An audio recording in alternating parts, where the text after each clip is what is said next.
ஒட்டஞ்சத்திரத்தினுடைய பொறுப்பாளராக உங்கள் வீட்டு பிள்ளையாக நான் உங்களோடு எப்பொழுதும் இருப்பேன் என்பதை இந்த தருணத்தில் நான் அறிவித்து கூறுவதற்கு கடமைப்பட்டிருக்கிறேன். வெற்றி என்பதையும் தாண்டி திண்டுக்கல் மக்களோடு நான் இரண்டர கலந்துவிட்டேன். திண்டுக்கல்லுக்கு நிறைய பாரம்பரியமும் பெருமையும் இருக்கிறது. அதில் ஒரு கூடுதலான ஒரு பெருமையும் இருக்கிறது என்பதாக நான் கருதுகிறேன். அனைத்து இந்திய அண்ணா திராவிட முன்னேற்ற கழகத்தினுடைய கூட்டணியினுடைய அதற்கு தலைமையேற்றிருக்கிற அண்ணன் எடப்பாடி பழனிசாமி அவர்கள் உங்களது பழனி முருகன் கோயிலுடைய பெயரைத்தான் தாங்கி இருக்கிற தலைவராக தமிழகத்தை வழிநடத்திக் கொண்டிருக்கிறார். எவ்வளவு பெரிய விஷயம்!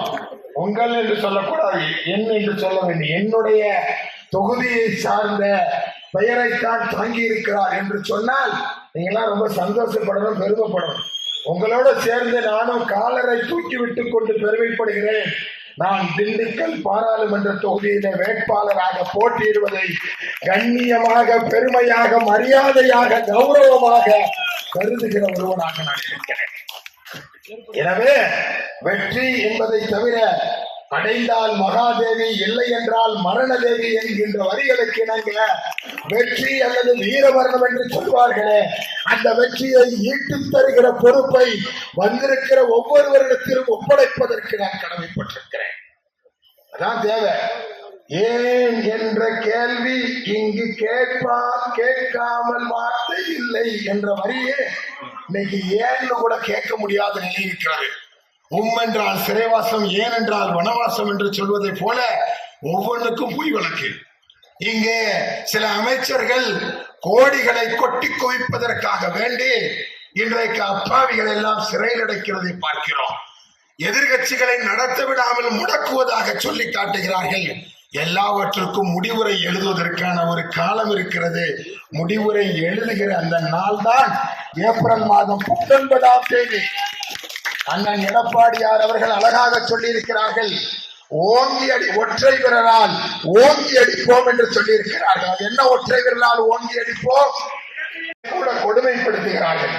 விவசாயிகள் போராட்டம் நடத்தி ஒரு முறை சென்னையில ஒரு 10-20 நாளைக்கு முன்னால முதலமைச்சர் போய் மனு கொடுக்க போயிருக்கிறாங்க. தடியடி நடத்தி அவர்களை கைது செய்கிறார்கள். ஆனா கேட்டா விவசாயிகளில் நானும் ஒருவன் என்று சொல்லுகிறார். உண்மையான விவசாயி ஸ்டாலின் அவர்கள் உண்மையான விவசாயியா? இந்த அரசு உண்மையிலே விவசாயிகளுக்கு ஆதரவான அரசா?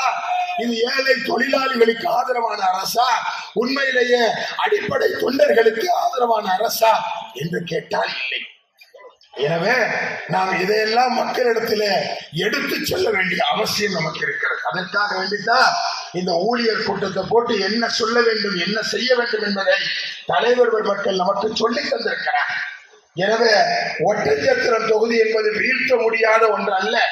அண்ணன் நடராஜ் அவர்கள் 25,000 வாக்குகளில் தான் அவர் தன்னுடைய வெற்றியை தவறவிட்டிருக்கிறார் என்று சொல்கிறார்கள்.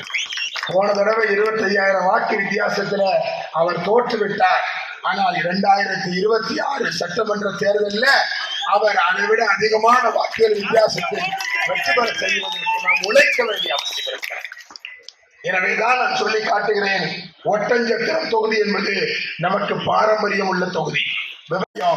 பழனிமலை முருகன் கோவில், ராமேஸ்வரம், மதுரை, கொடைக்கானல் என்று 4 பகுதிகளை இணைக்கிற விதத்தில் ஆன்மீக பிளைட் சுற்றுலாவை கொண்டு வருவேன் என்று சொல்லியிருக்கிறேன்.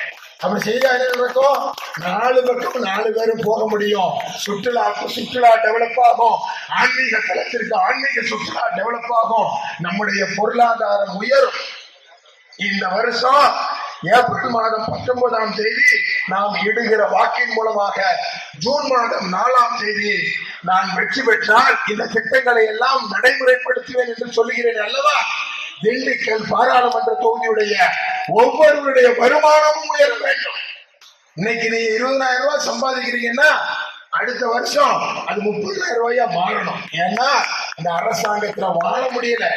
சொல்லி காட்டுவாங்கல்ல, வீட்டை கட்டிப்பார், கல்யாணத்தை செய்து பார்.